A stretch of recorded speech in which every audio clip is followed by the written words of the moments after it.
ભક્ત ગોરા કુંભાર.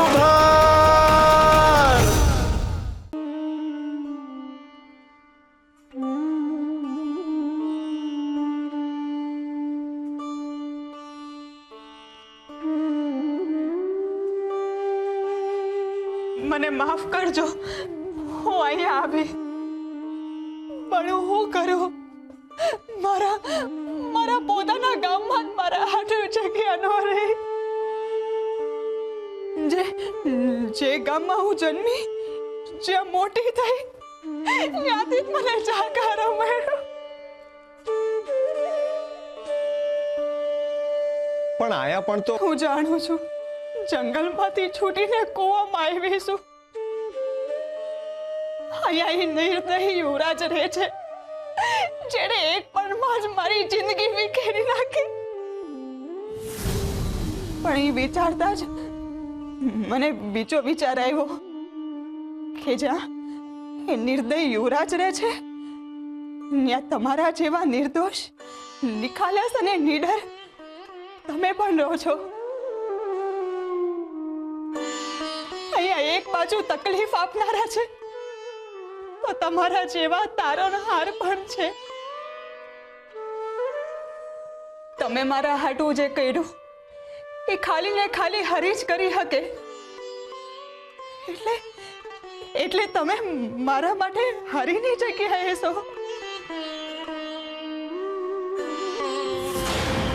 તમે મારો જીવ બચાવ્યો છે.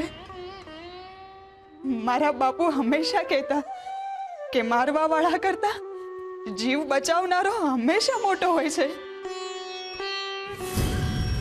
મને ખબર છે, મારા ઘરમાંથી મને જાકારો મળ્યો છે, પણ તમારે આંગણેથી મને જાકારો નહીં મળે.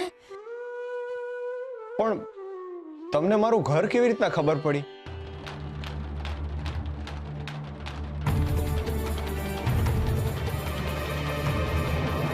તમને તો મારું નામે નતું ખબર.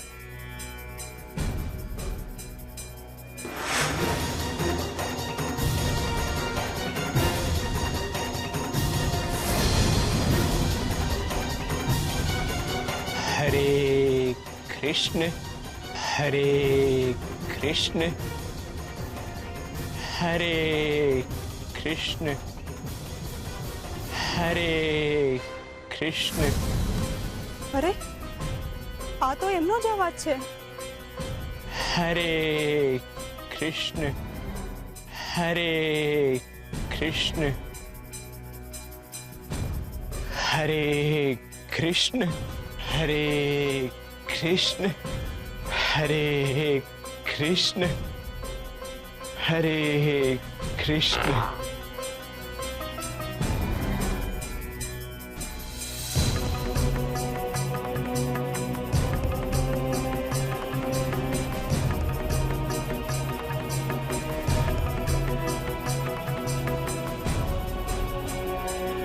હું અહીંયા આવી અને આંગણામાં છુપાઈ ગઈ, ને જ્યારે તમે લોકો સૂઈ ગયા